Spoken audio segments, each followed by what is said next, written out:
When you're listing items in a series Mm-hmm. and there's more than one word, you want to put a semicolon between them. Okay. Because otherwise, the reader might get a little confused, especially if you had like a sentence that had an introductory element, like a independent, or rather a dependent clause. Mm-hmm. There's a comma after it, and then there's another comma, and then there's another part of the list. It really kind of gets confusing for the reader. So that semicolon lets you know, okay, this is what I do. This, or there's this, or there's this. So the title is Mm-hmm. what grabs your attention, and you want it to be a great title because you've written something, you want someone to read it, right? Mm-hmm. And while the title is the first thing that people read, it's usually the last thing that you write, because your title is going to kind of sum up your essay, which your writings, in a few short, succinct words. And you want, it's like a hook, like when you're fishing, you want to hook the fish, you want to hook the reader. Okay. Yeah. So what do you think about your title?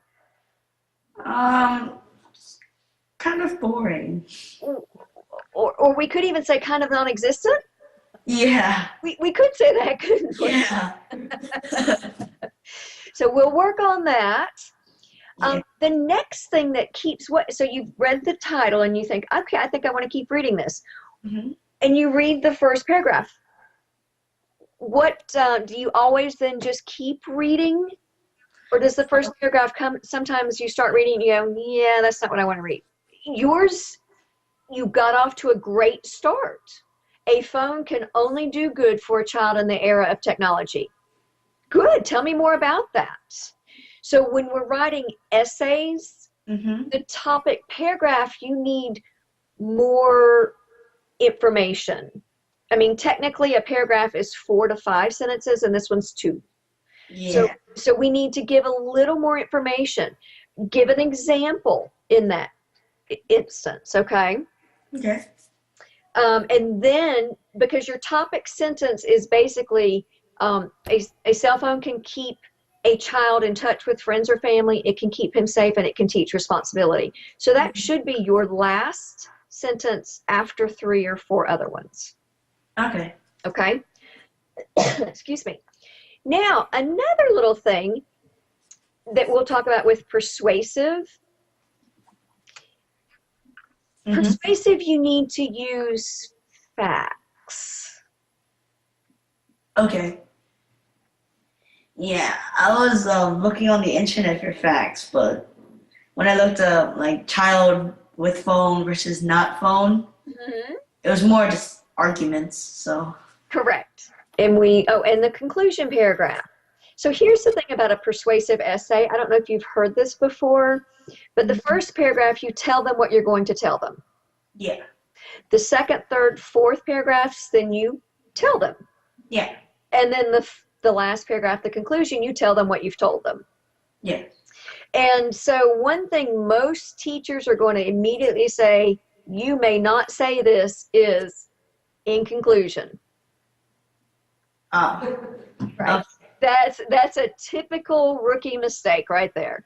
And it is easy to do that, but you want to, again, excuse me, leave them with, oh, well, that was worth my time. I'm glad I read that article. And not just, in conclusion, a phone should be allowed because it can keep, okay, so basically you've told them what you've told them, literally. And Yeah. I want to read something to you out of one of my textbooks about persuasive paragraphs and conclusions. Mm-hmm. And it basically says you don't want to just restate what your topic sentence. You want to say it in a different way. Okay. You want to come up with, and in this case, you could even use more examples, and somehow make it more of a gives the reader a sense of, completeness and not just in conclusion a phone should be allowed to every child because it can keep the child safe, teach responsibility, and keep in touch.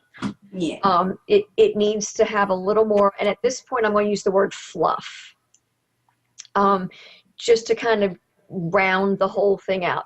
It's kind of like I used to tell my students, or I tell my students, it's like you have this whole conversation with somebody on the phone, and suddenly they say, "I gotta go back." Right? Yeah. That's pretty much what you did. You Okay. hung up on me right there. Okay, I gotta go back. And so you want to give it a little more thought than that. Like, I've really enjoyed talking to you this afternoon, but it's time for me to get supper ready, so I'm going to have to go now, okay? Okay. That kind of paragraph. Okay. Okay, does that, I know we haven't touched on it, and we can go into that, Mm-hmm. but just so that you get the idea of not just hanging up on someone at the end of a paragraph essay. All right? Okay. Good. So let me find this part that I was looking for here in the book so I can read you the writing a conclusion. Here it is. Mm-hmm. A strong concluding paragraph emphasizes the main idea without restating it exactly. It may refer to ideas in the introduction to round out the essay. It does not introduce a completely new idea. It does not use such empty expressions as, "I have just told you about," or "now you know about," or "in conclusion." You don't use contractions. Oh, okay. So won't then should be will not. Oh. And especially that's going to become important as you transition into middle school and high school. Mm-hmm. Because they're going to, they're really going to hit you on that. So contractions just aren't considered proper or appropriate in a persuasive setting. Okay. So the same is true with pronouns and their antecedents. Now, do you know what an antecedent is? No. Okay. Well, we're going to learn a new word today. Okay. It's called antecedent. And it's kind of a roundabout way of explaining, but the antecedent is the noun that the pronoun is replacing. Okay. Okay. So pronouns replace nouns, Mm-hmm. and the noun that the pronoun's replacing is called the antecedent. Kind of, circular, but. So that, having said that, let's look at this first sentence, or the second sentence where you've put, "it can help them." Mm-hmm. Okay.